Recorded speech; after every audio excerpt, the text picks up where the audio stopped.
We've been celebrating the season all this week in the stunning surroundings of the Peak District.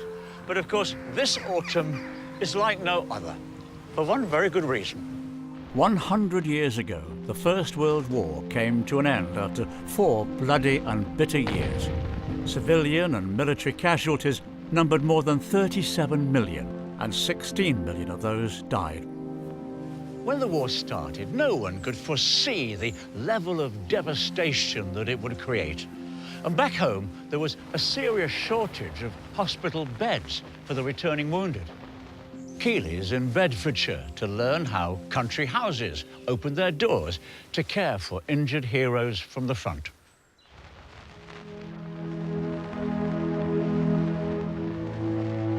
When war broke out in August 1914, the government thought that we had more than enough beds to accommodate casualties.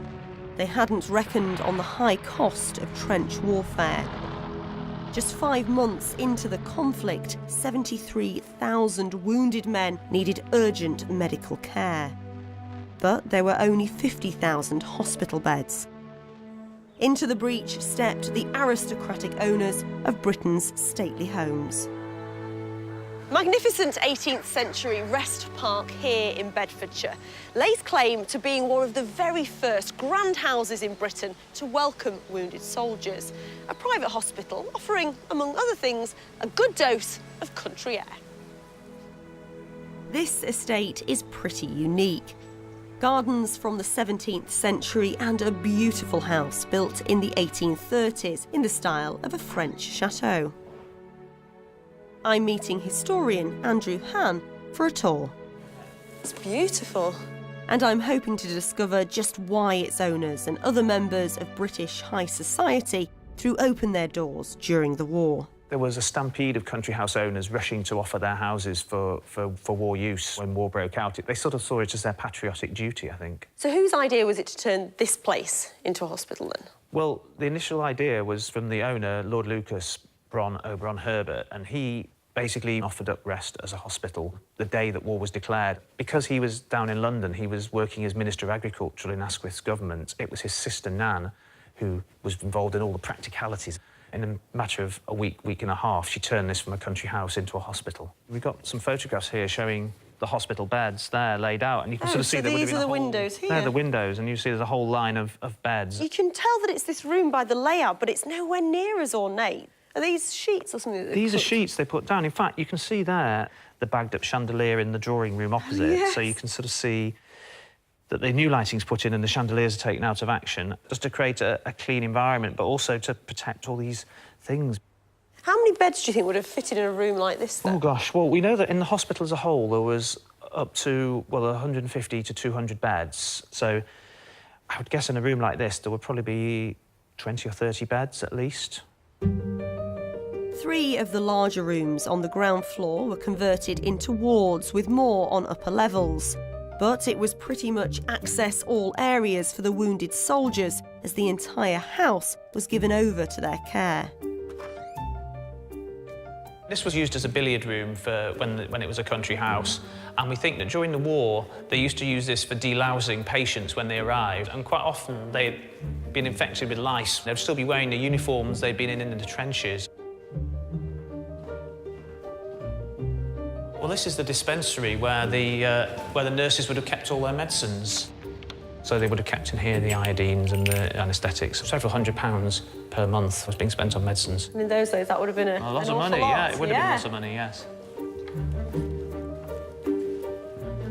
This would have been the operating theatre. Oh, right. You can see the fireplace there. Yeah, and right the operating table. And one of the operating tables, yeah. Sometimes they were doing sort of 10 operations a day, so, you know, it was one after the other, bang, bang, bang. Wrest Park was at the forefront of the country house hospital revolution, but others soon followed. Dunham Massey in Cheshire, Woburn Abbey in Buckinghamshire, and Highclere Castle of Downton Abbey fame were quickly tending to the war-wounded too.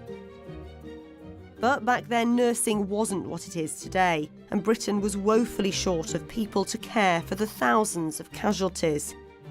Kim Bourne from the Museum of Military Medicine explains how the country's women sprung into action. So what happened was the Red Cross and the Order of St John came together, they advertised for VAD nurses, voluntary aid detachment nurses, and they would have helped aid the nursing crisis. And how long was the training for them then? Nowadays, it takes 3 to 4 years to train as a nurse, but back then it was a couple of weeks, and it would be really basic first aid, basic hygiene, and basic home nursing. Nan Herbert, who led the team here, had had only rudimentary training herself, but still managed a staff of 24 nurses caring for 1,600 patients.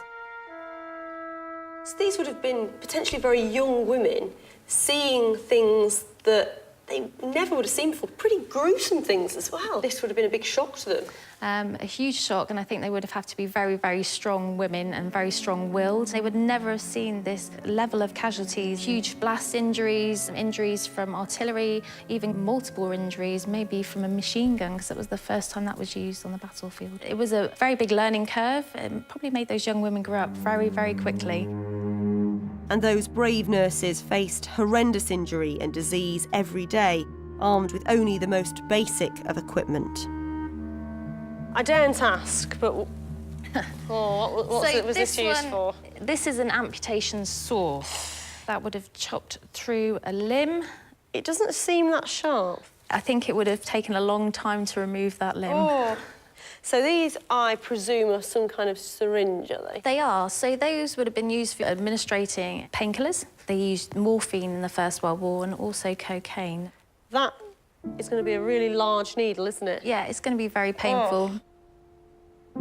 No one knows how many casualties returned home during World War I, but their lives were changed forever, and so were the lives of the women who looked after them.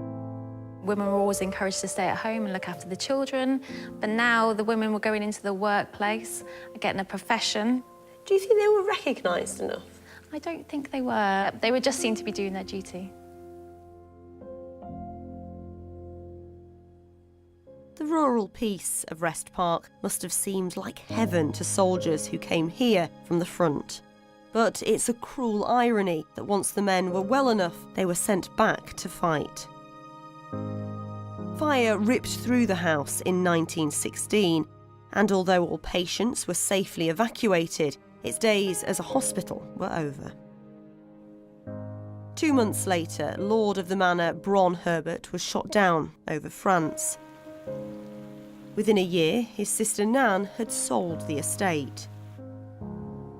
But what happened here and in World War I hospitals up and down the country has left its imprint on all our lives. While many of the remarkable women who nursed the soldiers have been forgotten, their legacy lives on. Thanks to their efforts, we saw the emergence of the Royal College of Nursing, who recognises nurses as the lifesavers that we know today.